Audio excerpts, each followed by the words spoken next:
Hey friends, welcome back to my channel. It's Kim with Kim's Inspired Life. Happy Tea Tuesday, even though it's a coffee kind of day. I have my Christmas coffee mug here and I'm drinking coffee with a little bit of cream in it. I was watching a video, Gray Power 60. Her name is Donna. There's many of you that also watch her channel. I've seen you guys down in her comments before, and she was talking about her spiritual journey. I was starting to think about what my spiritual journey has been, and so today I just wanted to share a little bit of that with you. You know, I see so many times in the comments of our videos, and people are saying, I'm going to pray for you, I'm praying for you, when there is someone that is ill or in the hospital or not feeling well. Whether someone is physically or mentally not feeling well, we pray for them. And we let them know that in the comments, through email, through text, through letters, whatever it is. I believe that that's why we are drawn together. If I go back to my topic for last Tea Tuesday, which is YouTube friendships, I think that that's why so many of us are drawn together, because we have that in common, that we do have Christ at the center of our lives and in what we do. And that's important. That's important for us. I'm a cradle Catholic. I was born into a Catholic family. My mom and dad are both Catholic. We grew up going to church every Sunday and praying before meals. Most of the friends that we were allowed to surround ourselves with were Catholic. And so if we spent the night with a friend on Saturday, most likely we were going to church with their family on Sunday and all of that. Having said all of that, I've shared this before on my channel that I grew up with an alcoholic father, and so there was a lot of turmoil in our house. And so having that faith was good for me, because I knew that outside all of that craziness, inside my house there was a safe place, which was church and our faith. And so that really got me through some of the toughest times when I was growing up. When I met my husband, it was wonderful, because of course he was born and raised Catholic as well. When I would go visit him, I would go to Mass with his grandmother, and it was wonderful. It was always important to him when after we got married and we went on vacations, that we always went to find the closest cathedral, or we still went to Mass, and so that was really important to him and to us as a family. As it happens, you know, we started having kids and we get busy, and we didn't put going to church or our faith as a priority. I would say probably like mid-20s to like mid-30s. We didn't go to church consistently, that's for sure.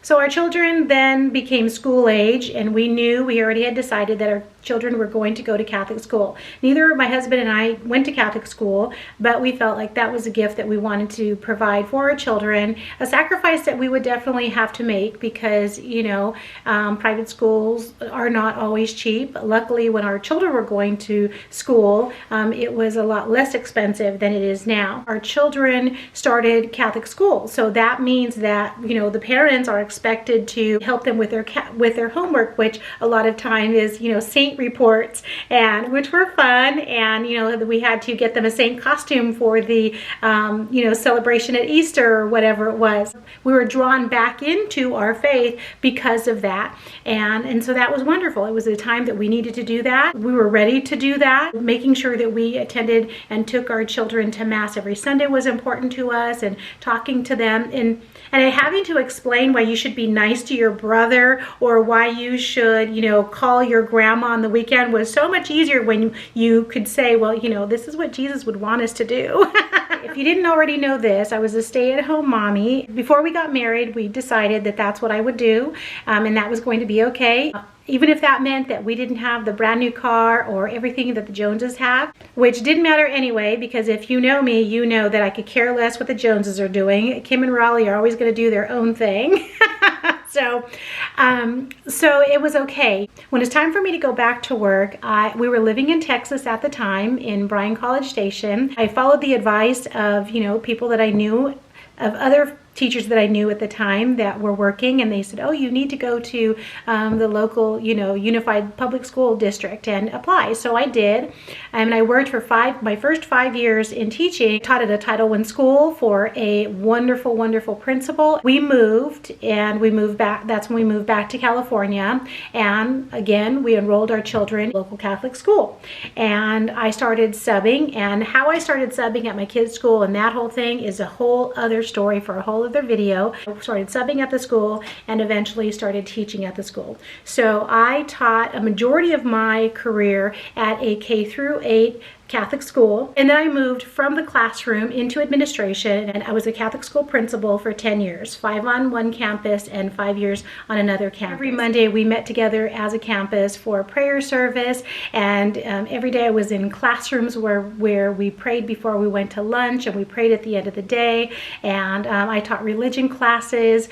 Even as principal, I went into the 8th grade once a week, and I taught religion classes because it was important to me to continue to stay connected with the students for one, and especially the 8th grade students, because 9 quick months and then they're off to high school and then we miss them so much. So all of that was really fun. So now our kids are done with Catholic school and there's just Raleigh and I. And so we go to Mass on the weekends, and I volunteer at our church helping out with whatever I can. And we have our pastor, Father Robert, over for dinner.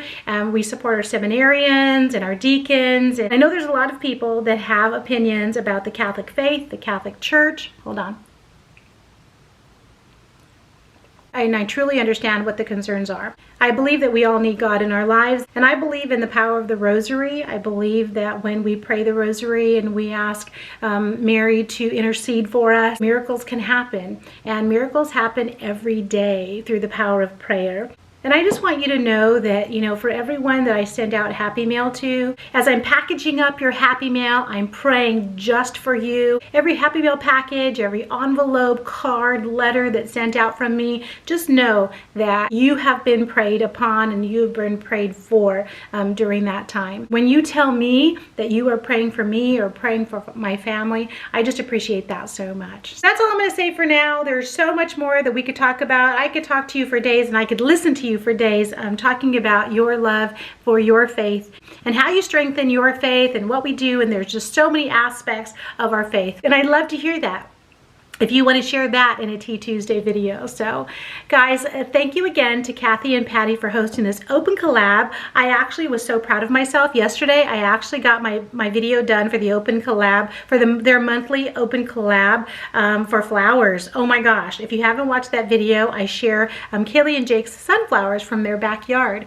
And so, all right guys, that's it. I'm in my office because I have a ton of stuff to do today. Oh my gosh. And I'm sure that anytime now Zoe's going to be calling Lola to come pick her up so she can come and play. So, all right guys, know that you are prayed for, know that you are loved, and I will talk to you again soon. Bye-bye.